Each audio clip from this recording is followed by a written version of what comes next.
Hi, this is Evelyn Lopez. Welcome to Sustainability in Your Ear, the EARTH911.com podcast for the week of March 4th, 2019.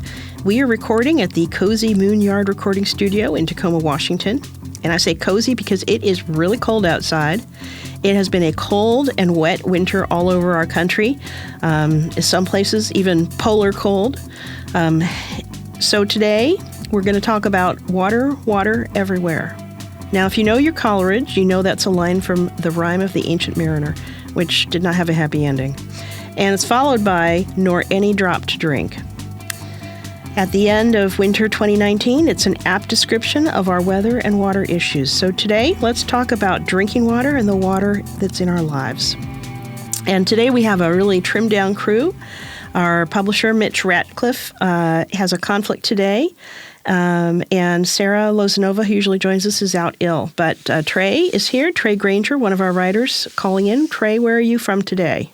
I am in Arizona, where we experienced a very unique thing at the end of February. We had snowfall in Scottsdale, which is very close to where I live. But it's different than other cities you would imagine, because in Arizona, it's snowed 3 times in the 12 years that I've lived here. Mm-hmm. And basically, it's on the ground for maybe 2 hours, and then it all evaporates. Oh, so does nice. it? Yeah, it's good because you're like, oh, it's snowing. And then, wait, it's gone. So you gotta get a picture before it leaves. Yeah, that's like perfect because it doesn't snow heavily very often here in Western Washington. But when it does, it kind of brings everything to a halt because we don't really have the maintenance equipment and we're really not set up for it. And it usually freezes into ice. So yeah, snowing, sticking, and then evaporating is maybe the perfect snowfall, in my opinion. We definitely shut down the city, though, when it happened. Yeah, I believe it. Let's not go anywhere because we don't know how to drive in rain, let alone in snow. No, it's slippery. It's just very, very hazardous stuff, in my opinion, as someone who grew up in Southern California. Well, I wanted to mention before we get into talking about drinking water, we've got a couple of interviews or programs up on the EARTH911 website. One, Mitch mentioned last time, it's an interview with Catherine Kellogg, who founded GoingZeroWaste.com. And it's a nice little interview, so check it out if you get a chance. She has a book coming out in April called 101 Ways to Go Zero Waste, so that should be interesting too. And the other thing I wanted to mention was a new project of Mitch's. He has a new podcast called One Person's Impact. And it's going to be focusing on making changes to improve the sustainability of our lives. He is taking the first one because he recently traded in his gas-guzzling sports car for an electric vehicle, specifically a used 2016 BMW i3. And so he talks about what his thought process was, the concerns he had about switching to an electric vehicle, and some of the challenges in bringing the household around to that idea. So that's worth a listen to. But now let's talk about drinking water. And Trey, I thought we'd start out by talking about one of the big issues we see across the country in drinking water, and that is lead in drinking water.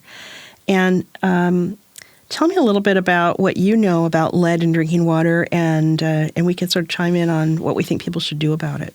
So lead in drinking water dates back a long time. Mm-hmm. Basically, pipes were originally made of lead to transport water from reservoirs into houses. And from time to time, some of that lead would leach into the drinking water. Many cities have replaced their infrastructure to prevent that poisoning, if you will, because those who don't know about lead, it's especially hazardous in young children. It harms brain development. And basically the thing that doctors will tell you is there really isn't a safe amount of lead. You can't say, there's a certain percentage is okay. Any lead in your system is going to be bad. It's why we don't have lead paint on houses anymore. Right. So basically what we've been finding, what stories have been popping up is lead is starting to become traceable in more and more cities in their water supply, which is kind of scary. Yeah, it really is. And, I don't know what it was about lead. I think it was maybe that it was in plentiful supply, or maybe that it was ease of making it. But yeah, the pipes were predominantly lead. We had lead in the paint that were used in housing. And then, in industrialized areas like where I live in Tacoma, we have a lot of lead and arsenic in the soil still from the Asarco aluminum plant that operated here for a long time. And it doesn't go away, or if it does, it goes away like generations later. So it's in your environment, it's potentially in your pipes, and it may not be something that is immediately obvious. And it's a very insidious chemical because it does hurt the development of small children. It's also not good for people who are older or who have, sort of failing immune systems. But I have not done any exploration yet. I probably should. I live in a house that was built in 1968. We have plastic pipes, but I have not done a test to see if I've got any lead in my water. And I probably should do that. But one of the things that's cropping up in Washington is that a lot of our schools are testing positive for lead in the drinking fountains. And so that's causing a lot of concern. And a lot of schools are bringing in, huge pallets of bottled water for the kids at school. But that comes with its own problems. I think the good news, too, is that even if you did have lead in the drinking water in your homes, it can be removed. One of the big things in Arizona for our water supply, a lot of people use what's called reverse osmosis machines. Partly it's because we have what's called heavy water. Like we have the rings on the toilets because there's a lot of calcium and other minerals in the water. Oh, yeah. So people will get these filtration systems installed into their refrigerators. If they have the refrigerators that have the door that produces water to get rid of a lot of the minerals. And they also get rid of lead at the same time. So it's something where even if your city is affected, you as a consumer can take efforts to limit your exposure. Yeah. So I think the takeaway on this is first, as a citizen, do what you can to, ask your city officials, ask your city water department if they do lead testing. I'm sure they do. And try to find out what your water in your area may be tested for and how frequently it's tested. You might also ask your schools that your kids are in, have they done lead testing? What's their schedule for testing? In Tacoma, we did have lead in our school drinking fountains. And in return, what they've done is they test all of the drinking fountains, but their schedule is to test once. Everything must be tested at least once every 3 years. But that may not be very satisfying to a parent. So if I were a parent of a young child, I would probably be looking at getting a filtration system in my home and then sending my child to school with a bottle of water from home that I know is a pretty good, safe water. And Sarah Lozanova has a really good article up on the EARTH911 website about drinking water filtration systems. And these are sort of your countertop systems that you fill up with tap water, and they filter it, and what different items cost and which ones use no plastic. They are using glass and stainless steel. And I thought those looked like pretty good systems, and I might get one for my house, in fact. Yeah, I think you bring up a great point in the sense that while we definitely want to be environmentally friendly, we should always put health above all else. So when it comes to the health of yourself and your families, make sure you're getting a system that, even if it might not rate the most eco-friendly, it's taking care of your drinking water and keeping you safe and healthy. Yeah. Yeah. We had a couple of other articles that you and I had sort of taken a look at on drinking water. One is that New York is planning to spend $1 billion and become the first city to limit the 1,4-dioxane, which is found in solvents and detergents from getting into the drinking water after identifying it as a carcinogen. And also another story, the EPA will start listing PFAS in drinking water. And those are some of the chemicals that are related to, they probably do a lot of things, but they're particularly related to firefighting foam and other things that are used to clean and to fight fires. And what that sort of brought up to me was just that there is a lot of stuff that we're now identifying that is in our drinking water. And it is not easy to stay on top of these issues, nor is it always easy to test for and find out what is in your drinking water. Absolutely. And I think what you're bringing up is there's really two different sources of drinking water contamination. The first would be when it comes into your house in the first place, things like lead, which we talked about before, or chromium-6, which is the big topic of the Aaron Brockovich movie or the Aaron Brockovich story, really, from the 90s. And then it's what we put in the water because of what we are flushing down the drain.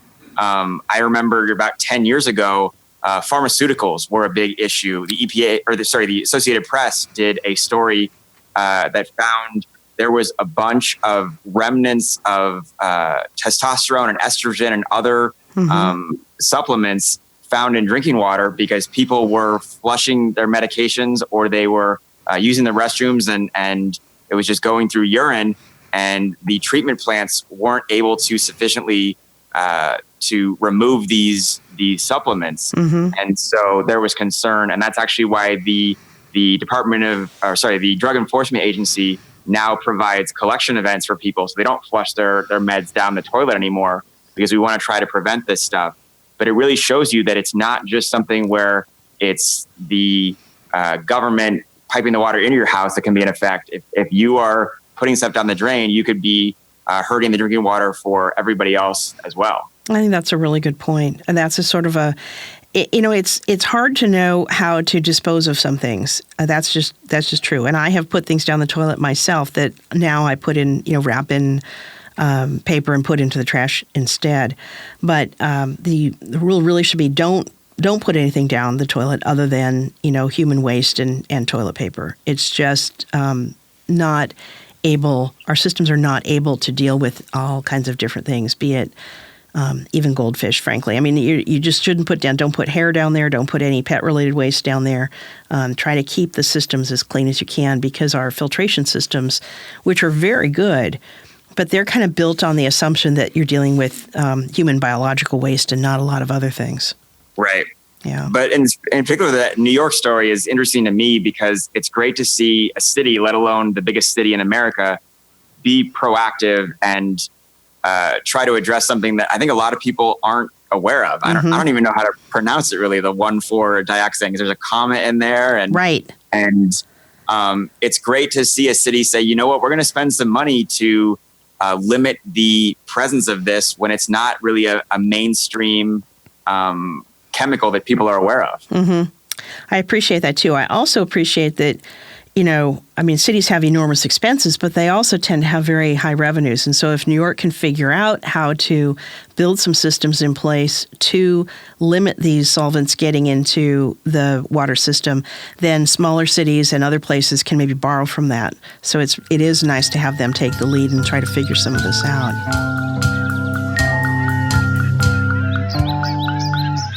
We also had an article about California submitting a bill to establish a safe drinking water trust. And this was interesting to me because it kind of brings up that core issue in politics of, and I'll say being a more liberal person, your more liberal side is usually thinking, how can the government fix this? And then how do you fund it? And usually your answer is to fund it through a fee or a tax. And then a more conservative side would be, this is ridiculous. You need to either let the market figure it out or, don't put taxes on everything. Because it sounds good to me to have a safe drinking water trust, but it is being paid for by putting a tax on drinking water. And it's a fairly minor tax that's proposed, or at least the one mentioned in the article was about 95 cents a month. So it's less than $12 a year. But, that means that even the poorest families are going to be paying that, even though some of the poorer communities then would have that trust money available to benefit them should they find that they have some drinking water problems. So it's always a bit of a tug and pull over how do you identify these issues and then what do you do about them? Yeah, there was a stat in one of the articles I read about California that 6 million Californians since 2012 have had water providers that violated the state standards. So that's pretty shocking. That's pretty significant right there. Yeah, that's really significant. Well, and it looked like, too, it was particularly a problem in the Mojave Desert area. And so that water's probably coming from the Colorado River. But I don't know why those different drinking water providers would have so many violations. Right. Yeah. So you had also mentioned when we were trying to put together this, the suggestion that people could search CCRs off of the EPA website to find the level of contamination in your city's water. I have never done that. So tell me what that is and how you do that. So basically, every city will test their water several times a year to identify contaminants that are in even small doses. Mm-hmm. And all the results are posted online. The EPA has a link on their website that you can search your local community and see not just your town, but every neighboring town, because you might be using drinking water or drinking fountains at the gym or other areas that would be in different cities. Mm-hmm. And so you can kind of be proactive and decide, oh, wow, I didn't realize we just tested for chromium-6 in the city next to us. Like that's a big deal. I need to take steps to make sure I'm drinking less of the water when I go to that city. Right. Well, that, I am going to check that out. I have never looked at that, but that sounds really interesting. So drinking water, what I would say, my takeaway from looking at these different articles and thinking about it is, if you have concerns about your home, do some testing. But you may want to start first by checking with your water district, your water provider, to find out what testing they do in the pipes and what is in your water. You might also want to check on the EPA website to find out what's reported for your city. And also check in with your schools if you've got school-aged children and find out whether they're testing and what their tests show. But I think that the answer for me is really look into one of these water filtration systems that is in Sarah's story. They were reasonably affordable, and she actually has a really good, almost free hack. If you've got an old Brita filter system, you can rework it so that it continues to filter. But look into that and think about, taking the water that has been safe and properly filtered with you wherever you go. I don't think bottled water is a very good option. The bottles are the problem. But also, frankly, our drinking water systems are subject to a lot of testing and very high standards, and the bottled water industry is just not subject to the same level of scrutiny. So it looks good, but it may not be good. Yes, absolutely. And to me, I'm a huge water fan myself. I love drinking water. It's really refreshing to me. I always find it weird when people say, oh, water, it tastes weird. Yeah. And my response is, what? It doesn't taste like anything to me. But I guess they're used to the sugar or something that you would get in the juice or a soda. Mm-hmm. I love the taste of water, so I will do everything I can to make sure that the water in my house is safe to drink, because that's what I drink. 90% of my intake for liquids is probably water. So yeah, me too. And that's the best thing to drink. That's what we need the most of. Well, let's turn a little bit to water and our climate, because we have been having extraordinary amounts of rain this year. And one of the things that I hear frequently is because my family's still down in Southern California, a lot of my friends are in Southern California, is, well, I guess the drought's over, but is it? Yeah, I was surprised when I researched this. I found an article that at the beginning of February, almost 40% of the continental United States, so the 48 lower states, were in a drought, which is shocking to me because I've always heard about California being in a drought. It's been in the news for several years now, but 40% of our land needed more rain. Luckily, we had a very wet February to help out with that, but it's surprising. Yeah, it is surprising. Well, we were talking a little bit offline before we started recording, and one of the things you mentioned, Trey, was, what's being done, when you get a heavy rainfall, what happens? Does anyone make any effort to try to save up some of that water? Yeah, I wish I could have found some stories that talked to that effort. It's definitely a situation where I've seen a lot of stories about, given our very wet February, there have been stories written that, hey, we're safe from drought for the end of the year. But the trick from my standpoint is we can't make new water. The only way we get more water is via rain and snowfall. Unless we find a legitimate and cost-effective way to desalinize salt water, we have limited ways that we can generate new water. Rain is probably the best one. And so it would be great if we could hear more stories. And if our listeners are aware of them, please send them our way, of cities that have said, you know what, we put out extra rain barrels. We're collecting as much as we can because we're going to store this rain and we're keeping it for the next few years. Yeah, absolutely. Well, we got a couple of rain barrels on our house a few years ago, and they're great, but they fill up it's amazing. They fill up really fast when you get a hard rain. I mean, they'll fill up almost immediately. And then we use the water in our yard, but it may be gone by the time, we need it in August. So I would say we need to really think about this, because in Washington State, it rains a lot in Western Washington. And usually it's not really a problem to have a garden that's largely just watered by the rain with a little bit of addition of watering in the summertime. But we have had droughts because our water systems are still river water, and they're still highly dependent on the snowpack being built up in the mountains. So if we have a wet year but not a cold, snowy year in the mountains, we will have a drought in the summer no matter what happens. And with our climate changing somewhat more rapidly than we previously thought, I really think that there should be more thought given to ways that either individuals, homeowners, or cities can start saving more of the water that falls from the sky. Because I don't know that we'll have, it just seems that our patterns that we've relied on for so many years are not entirely reliable anymore. Absolutely. And there are some great articles on EARTH911.com about how to start rainwater harvesting. I definitely encourage people to check them out if you're interested on the topic.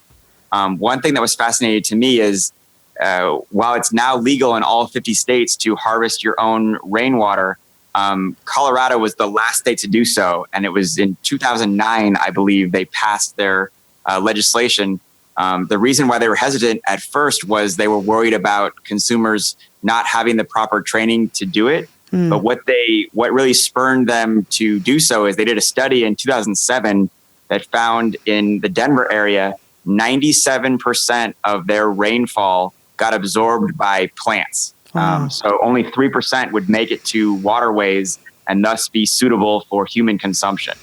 And while it's absolutely important for us to keep those plants well fed because we need plants to survive, if we're in a drought, we can't have only 3% of the water go towards our waterways. We've got to make sure that we can get more of that water captured by our systems and suitable for human consumption.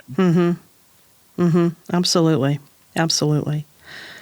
All right. Well, on the positive side, we did see a couple of articles about California may or may not have a super bloom year, but they will have another strong wildflower year because of the fires and followed by the rains. So something to look forward to after our wet winter. Absolutely. Yeah.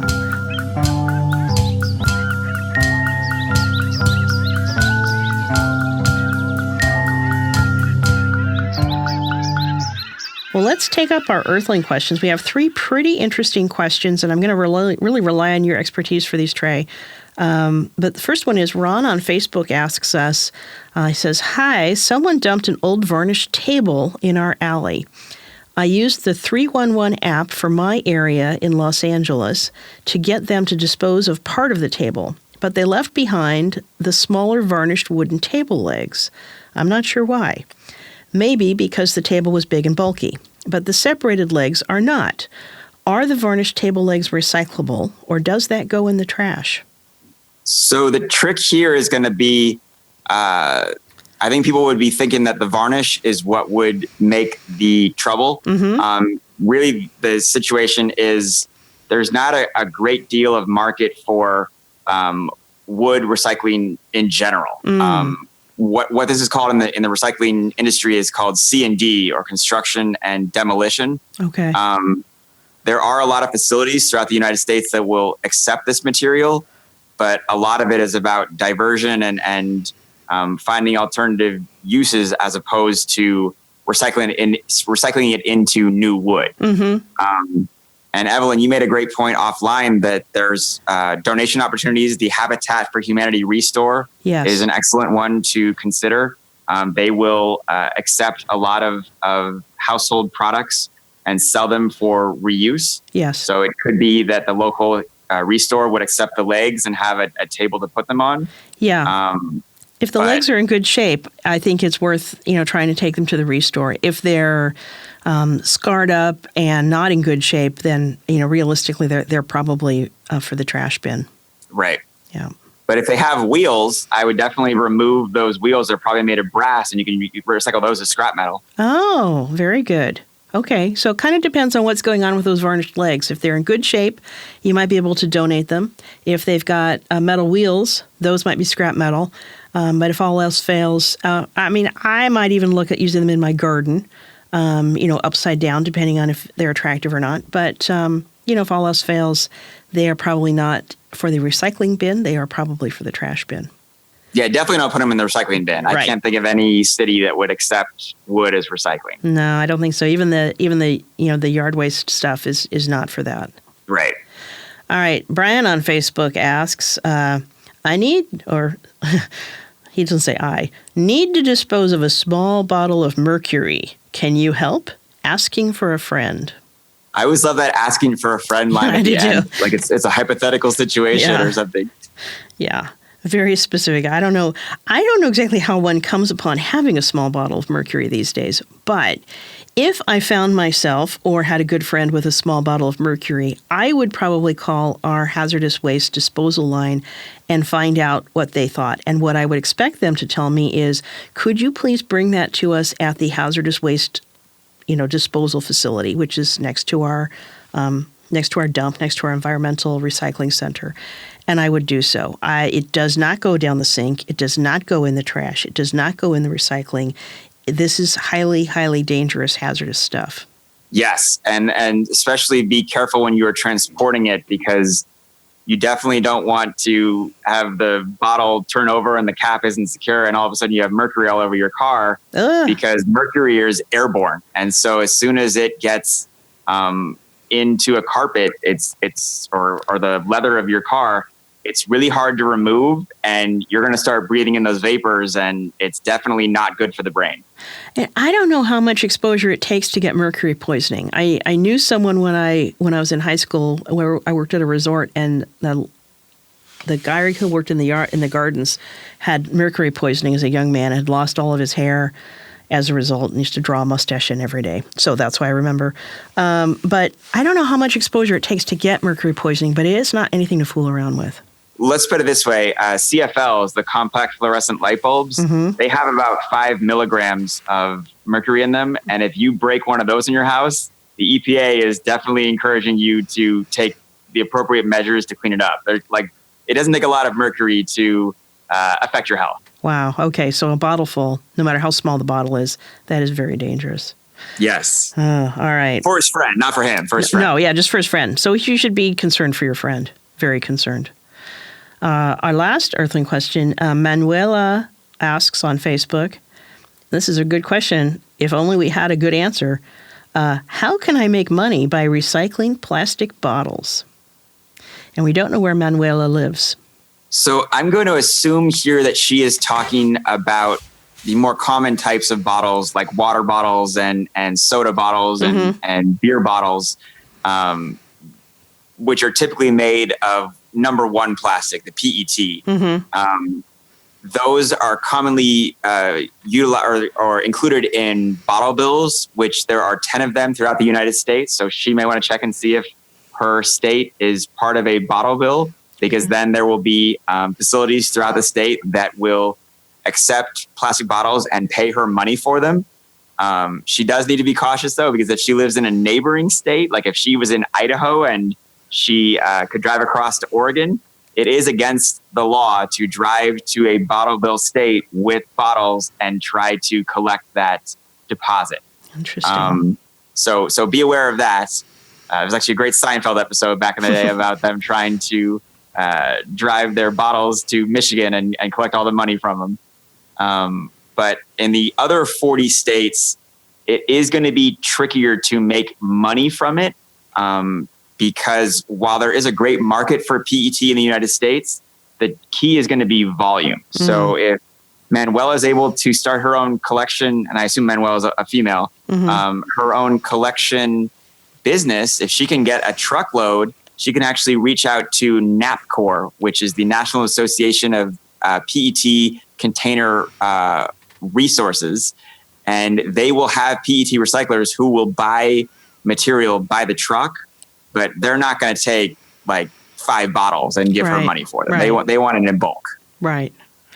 Yeah, I was thinking about this recently because Tacoma's looking at possibly getting rid of their curbside recycling, although I don't think that will happen in the end. And I was just thinking offhand, how much would people, if I were to offer to pick up people's bottles and their recycling and take it to the recycling center for them, what would people be willing to pay for that? And I kind of figure people probably would not pay more than $20 a month for that service. And so you'd have to get hundreds of people in order to really make any profit. Yep. So, it's a pretty tight market. I don't think that an individual could, but I think there's some business potential there if that's what you're interested in. And yes, as Trey mentioned, if you live in a state that pays for plastic bottles and cans, then you might be able to make some money in that state with those items.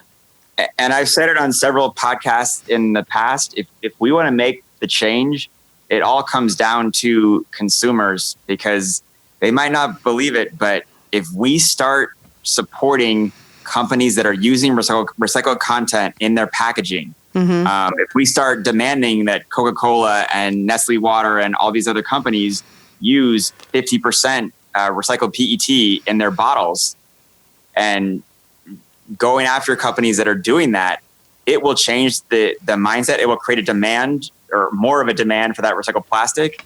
And all of a sudden, these PET recyclers are going to say, we need more material. We will buy it. We will do whatever we can to get our hands on it. Right now, we're not seeing that as much. Most of the PET that gets recycled in the United States becomes liner for fleece or sleeping bags or other materials.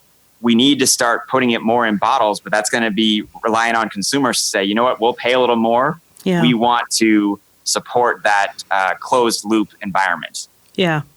Yeah, I think that's a good idea. The other thing that I always sort of wonder about too is why, what's the price differential between putting something in an aluminum can versus in a plastic bottle? Because the aluminum cans are still quite good at being recyclable. Yep. And I think that's more an aesthetic issue of people like to see the color of the fluid inside the bottle or something. I don't know.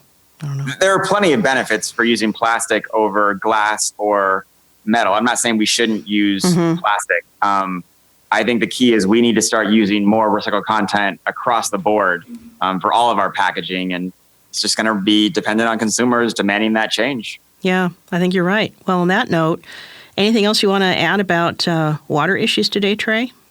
We didn't touch a lot on Flint, and I definitely, if we have any listeners from Flint, you have my sincerest condolences over what you've been dealing with for the past 5 years. My hope is that no American cities go through what Flint has had to go through as far as not having access to clean drinking water. I really hope that we as Americans make sure that every city has safe drinking water for our households. I agree. And yeah, we had some material that we'd pulled about Flint, but I didn't get into it out of time constraints. But absolutely, Flint, Michigan is both the example of, how things can go horribly, horribly wrong, and also an example of how the citizens have to become activists in order to get things corrected. So we hope that Flint, Michigan will have clean drinking water again in the not-too-distant future. Well, absolutely. That's it for this episode. As always, we appreciate your suggestions and feedback. You can send us email at feedback@EARTH911.com. And you can find us on all of your podcast platforms. And, of course, at our website, earth911.com. We will see you next time.